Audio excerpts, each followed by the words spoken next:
Welcome back to our second half of the breakdown for ball management during baseball games. If you missed the first half, you can find it linked in the video description, and in this half, we're going to cover defacing the ball. This breakdown in the rule book comes from Rule 6-2-1. Illegal acts include A. Applying a foreign substance to the ball, B. Spitting on the ball or glove, C. Rubbing the ball on the glove, clothing, or person if the act defaces the ball, D. Decoloring the ball with dirt. So let's break those down. The best example of a Type A infraction would be a pitcher using pine tar to try and get a better hold of the ball. Type B is pretty straightforward as well. Pitchers should not spit on the ball or glove. In fact, no one should do that, and it's gross. Yet again, another reason for you not to rub up baseballs while on the field. Type C is where things can be somewhat complicated, as legal and illegal acts can be fairly similar. We could have anything from a pitcher just trying to get the ball deeper into his palm for an off-speed pitch, or a pitcher trying to dry off a ball on his pant leg, all the way to a player trying to alter the ball with a nail file or a Sharpie. The key here is looking for an act that defaces the ball. The Oxford Dictionary defines deface as spoil the surface or appearance of something, for example, by drawing or writing on it. So anytime you see a pitcher altering the appearance or texture of the baseball, that would be a violation.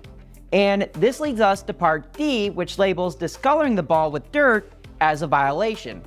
This is why it's important that if a team or pitcher does want the balls rubbed up, it needs to be done so in the dugout. The pitcher doing it on the field is an illegal act. Real quickly, before covering the penalty, there is a note concerning rosin. Under umpire supervision, the pitcher may dry his hands by using a finely meshed cloth bag of powdered rosin. He may rub the ball with his bare hands to remove any extraneous coating. Now, let's look at the penalties for these four illegal acts. Rule 6-2-1 penalty. For defacing the ball, A through D, the ball is dead immediately. The umpire may eject the pitcher. If such defaced ball is pitched and then detected, it is an illegal pitch. So, if we have a pitcher commit one of these violations, we should always try and address it before the pitch is thrown. This is because it is much easier to address this illegal act before the pitch. If it happens and is caught before the pitch, the only required action is that the ball becomes dead and that we replace it with a new one. Now, we do have the option to eject the pitcher, but it isn't required. Most of the time, when a pitcher violates one of these actions at this level, it's accidental and without ill intent, and they usually don't even know this is a rule.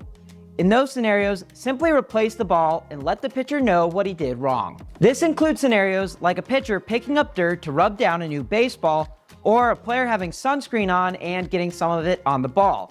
These are violations of the rules, but don't necessarily warrant an ejection. Now, there are some situations where it would be appropriate to eject, but these are extremely rare at the high school level. This would include situations like a pitcher taking a nail file or Sharpie to the ball. They obviously know this is an illegal act, and if they still commit it, then an ejection is warranted. But again, this is very rare at this level, as most of the players aren't aware of how altering the ball could benefit their pitches. Now, Rule 6-2-1E covers an illegal act that seems very similar to the first four, but carries a significantly different penalty. Illegal acts include bringing the pitching hand in contact with the mouth without distinctly wiping off the pitching hand before it touches the ball. So, this hand contact to the mouth makes no mention of if the pitcher is engaged with the rubber when it occurs, just like the other illegal acts. However, the penalty varies greatly. It says, for infraction E, a ball shall be awarded each time the pitcher violates this rule and subsequently engages the pitching plate. So, in the previous four situations, the penalty occurs once the ball is pitched. But in this scenario, the penalty occurs as soon as the pitcher engages the rubber. And then, the penalty that is enforced is also different. For the mouth to hand to ball infraction, the penalty is always that a ball is added to the count. This is regardless of if we have runners on base. For the previous four infractions, the penalty is listed as an illegal pitch. Now remember, an illegal pitch results in a ball being added to the count.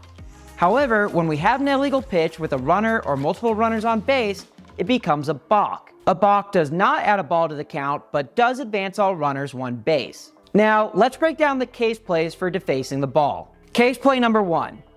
R1. After a foul ball, the pitcher receives a brand new baseball from the umpire. Before the ball is put in play, the pitcher reaches down, picks up dirt on the mound, and rubs it on the baseball. Is this A, this is legal? B, this is illegal, the pitcher is ejected? C, this is illegal, a ball is added to the count? D, this is illegal, a balk awards R1 second base? E, this is illegal, the umpire should replace the baseball and no other penalty is enforced. The correct answer here is E. This is illegal and we have to replace the baseball. There's no other penalty because the only time another penalty would be enforced is that if the pitcher had actually delivered a pitch and then we caught the violation, then that pitch would have been an illegal pitch. But by paying attention, we enforce this properly by replacing the ball. And there's probably no need for an ejection on this play. The pitcher likely didn't do it with any ill intent. Simply take the ball out of play and inform the pitcher what he did wrong and ask him not to do it again. Case play number 2. R1. After a foul ball, the pitcher receives a brand new baseball from the umpire. After the ball is put in play, the pitcher disengages the rubber, reaches down, picks up dirt on the mound, and rubs it on the baseball. Is this A, this is illegal? B, this is illegal, the pitcher is ejected? C, this is illegal, a ball is added to the count? D, this is illegal, a balk awards R1 second base? E, this is illegal, the umpire should replace the baseball and no other penalty is enforced. The correct answer here is E. This is illegal and the only penalty is that we need to replace the baseball. It makes no difference whether or not the pitcher committed this violation during a dead ball or live ball, so long as we replace the baseball before the pitcher is able to deliver a pitch with it. Since we caught it in this scenario, no other penalty is required. Case play number 3. With no runners on base, while not touching the pitcher's plate, F1 places his pitching hand on his mouth and distinctly wipes off his pitching hand prior to touching the ball. Is this A, this is legal? B, this is illegal and is an illegal pitch? C, this is illegal and is a balk? D, this is illegal and a ball shall be added to the count. The correct answer here is A, this is legal. It's legal so long as the pitcher goes to his mouth and wipes off before going to the ball, and he does all of that before engaging the rubber. Case play number 4. With no runners on base, while touching the pitcher's plate, F1 places his pitching hand on his mouth and distinctly wipes off his pitching hand prior to touching the ball. Is this A, this is legal? B, this is illegal and is an illegal pitch? C, this is illegal and is a balk? D, this is illegal and a ball shall be added to the count. The correct answer here is D. This is illegal and a ball shall be added to the count.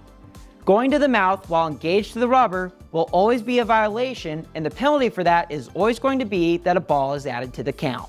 Case play number 5. With R1 at first, while touching the pitcher's plate in the set position, F1 places his pitching hand on his mouth and distinctly wipes off his pitching hand prior to touching the ball.